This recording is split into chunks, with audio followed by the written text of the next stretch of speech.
دنیا کی زندگی ایک عارضی سفر ہے۔ یہ نہ ہمارا اصل گھر ہے، نہ ہی ہماری دائمی منزل۔ قرآن پاک کی آیات اور احادیث ہمیں بار بار یاد دلاتی ہے کہ یہ دنیا دارالامتحان، امتحان کی جگہ ہے، اور آخرت دارالجزا، بدلہ پانے کی جگہ ہے۔ اللہ تعالیٰ فرماتا ہے، وہی ہے جس نے موت اور زندگی کو پیدا کیا تاکہ تمہیں آزمائے، اور تم میں سے کون بہتر عمل کرتا ہے۔ یہ آیت اس حقیقت کو واضح کرتی ہے کہ ہماری زندگی کا مقصد صرف کھانا، پینا، سونا یا دنیاوی کامیابیاں حاصل کرنا نہیں، بلکہ اللہ تعالیٰ کی رضا کے لیے جینا، صبر کرنا، شکر اور توکل کے ساتھ آزمائشوں میں کامیاب ہونا ہے۔ آزمائش بظاہر تکلیف دہ ہوتی ہے، مگر اس کے پیچھے اللہ تعالیٰ کی خاص حکمت، محبت اور تربیت ہوتی ہے۔ اللہ تعالیٰ جب کسی بندے سے محبت کرتا ہے تو اس کی روحانی بلندی کے لیے اسے آزمائشوں میں ڈالتا ہے۔ یہ بالکل ایسے ہے جیسے سونا جب آگ میں تپایا جاتا ہے تو خالص ہو کر چمکتا ہے۔ اللہ تعالیٰ اپنے بندوں کو بہتر بنانے، ان کے دلوں کو پاک کرنے، ان کے درجات بلند کرنے اور ان کو اپنے قریب لانے کے لیے آزماتا ہے۔ نبی کریم صلی اللہ علیہ وآلہ وسلم نے فرمایا، سب سے زیادہ سخت آزمائش نبیوں پر آتی ہے، پھر جو ان کے قریب ترین ہوتے ہیں، پھر اس کے بعد جو ان کے درجے پر ہوتے ہیں۔ نبیوں کو اللہ تعالیٰ نے سب سے زیادہ محبوب بنایا، مگر ساتھ ہی ان کی آزمائشیں بھی عام انسانوں سے کئی گنا زیادہ تھیں۔ ان کی زندگیاں صبر، قربانی، فاقہ کشی، دشمنی اور طرح طرح کے مصائب سے بری ہوئی تھی۔ جیسے کہ ہم بات کرتے ہیں حضرت ابراہیم علیہ السلام کی، جن کو آگ میں ڈالا گیا۔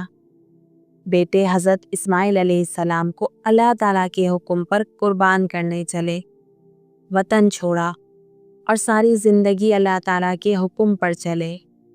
حضرت ایوب علیہ السلام 18 سال مسلسل بیماری، غربت اور تنہائی میں رہے، مگر صبر اور شکر سے ایک لمحہ بھی اللہ تعالیٰ کی شکایت نہ کی۔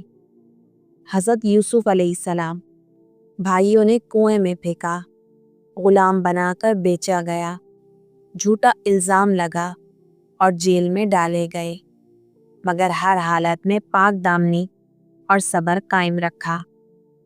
اب بات کرتے ہیں پیارے نبی صلی اللہ علیہ وآلہ وسلم کی، جنہوں نے یتیمی سے آغاز کیا، طائف میں پتھر کھائے، گھر کے پیارے بچھڑ گئے، دشمنوں کی اذیتیں، مگر صبر، معافی اور استقامت کا پہاڑ بنے رہے۔ دنیا میں جتنے بھی انبیاء آئے، وہ انسانیت کی فلاح، سچائی کی روشنی اور برائی کے اندھیروں کو مٹانے کے لیے آئے، لیکن ان تمام انبیاء کرام میں ہمارے پیارے محبوب نبی صلی اللہ علیہ وآلہ وسلم کو اللہ تعالیٰ نے وہ عظمت عطا فرمائی جو کسی اور کو نہیں ملی۔ آپ صلی اللہ علیہ وآلہ وسلم کو رحمت للعالمین کہا گیا، نہ صرف مسلمانوں کے لیے بلکہ پوری کائنات کے لیے رحمت بنا کر بھیجا گیا۔ لیکن یہ دنیا آزمائش کا گھر ہے، اور جس چراغ سے سب سے زیادہ روشنی نکلتی ہے، شیطان اسی پر سب سے زیادہ حملہ کرتا ہے۔ ویڈیو شروع کرنے سے پہلے آپ سب سے گزارش ہے کہ ویڈیو کو اینڈ تک لازمی دیکھیے گا۔ ویڈیو پسند آئے تو لائک اور چینل کو سبسکرائب کرنا مت بھولیے گا۔ یہ واقعہ اس وقت کا ہے جب مدینہ منورہ اسلامی ریاست کا مرکز بن چکا تھا، اسلام تیزی سے پھیل رہا تھا، اور نبی صلی اللہ علیہ وآلہ وسلم کی نبوت اور قیادت ہر روز نئے دل جیت رہی تھی۔ مگر مدینہ میں کچھ ایسے یہودی قبائل بھی موجود تھے جنہیں پیارے نبی صلی اللہ علیہ وآلہ وسلم کی مقبولیت اور دین اسلام کا بڑھتا ہوا اثر برداشت نہیں ہو رہا تھا۔ وہ جلن، حسد اور دشمنی میں اندھے ہو چکے تھے۔ انہی میں سے ایک یہودی قبیلہ تھا، بنی زریق، اسی قبیلے میں ایک عورت رہتی تھی جس کا نام تھا لبیدہ بنت عاصم۔ یہ عورت ایک ماہر جادوگرنی تھی، شیطانی چالوں اور جناتی علوم میں مہارت رکھتی تھی۔ اس کی چالاکی اور مکاری نے اسے مدینے میں خطرناک ترین عورت بنا دیا تھا۔ لبیدہ نے شیطان کے کہنے پر ایک خوفناک منصوبہ بنایا۔ اگر ہم محمد صلی اللہ علیہ وآلہ وسلم کو قتل نہیں کر سکتے تو کیوں نہ ان پر ایسا جادو کیا جائے جو ان کے جسم و دل دونوں کو کمزور کر دے۔ اس کے لیے اس نے نبی صلی اللہ علیہ وآلہ وسلم کے غلام سے رابطہ کیا، ایک شخص جسے مال کی لالچ دی گئی تاکہ وہ رسول کریم صلی اللہ علیہ وآلہ وسلم کے استعمال شدہ چیزوں تک رسائی دے سکے۔ اسی شخص سے لبیدہ کو نبی صلی اللہ علیہ وآلہ وسلم کے کنگھی کے دانے، بالوں کے کچھ حصے اور استعمال شدہ کنگھی ہاتھ لگی۔ یہ وہ اشیاء تھی جنہیں جادو میں استعمال کرنا بہت مؤثر سمجھا جاتا ہے۔ لبیدہ نے ان اشیاء کو جادو کے مخصوص عمل سے باندھا، گرہیں لگائی اور شیطانی وردوں سے بھر دیا۔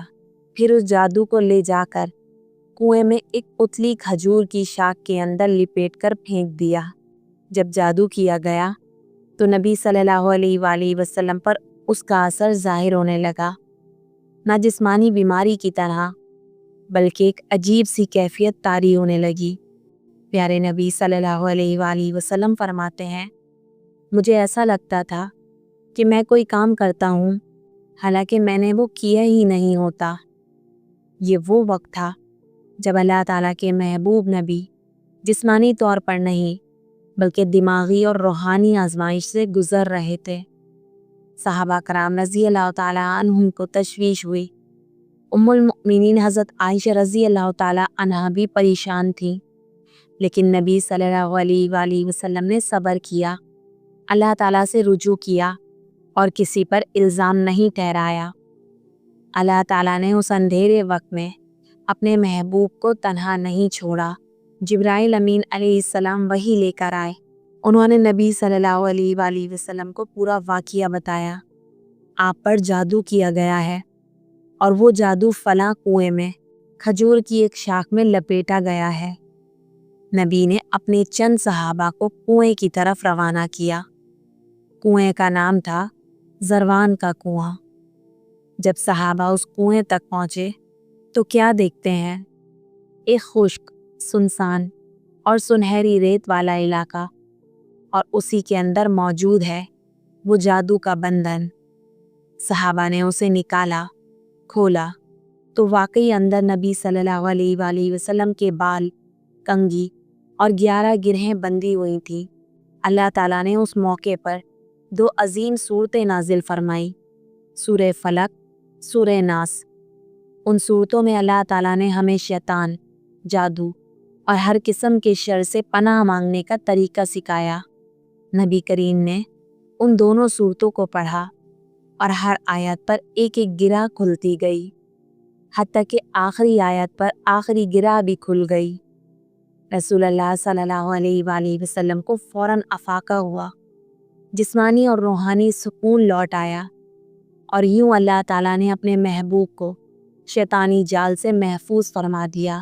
یہ واقعہ ہمیں سکھاتا ہے کہ جادو حقیقت ہے اور اس کا اثر ہو سکتا ہے، لیکن اللہ تعالیٰ کی اجازت کے بغیر کوئی کسی کو نقصان نہیں پہنچا سکتا۔ ہمارے نبی صلی اللہ علیہ وآلہ وسلم کو بھی آزمائش آئی، تو ہم کون ہوتے ہیں جو شکایت کریں؟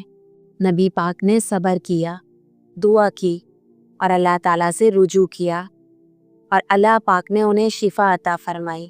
ہمیں بھی اگر کسی پر شک ہو یا زندگی میں اچانک پریشانیاں آئیں، طبیعت بوجھل ہو جائے، تو گھبراؤ نہیں، بلکہ سورہ فلق اور سورہ ناس کا ورد کرو، اللہ تعالیٰ سے مدد مانگو اور صبر کے دامن کو نہ چھوڑو۔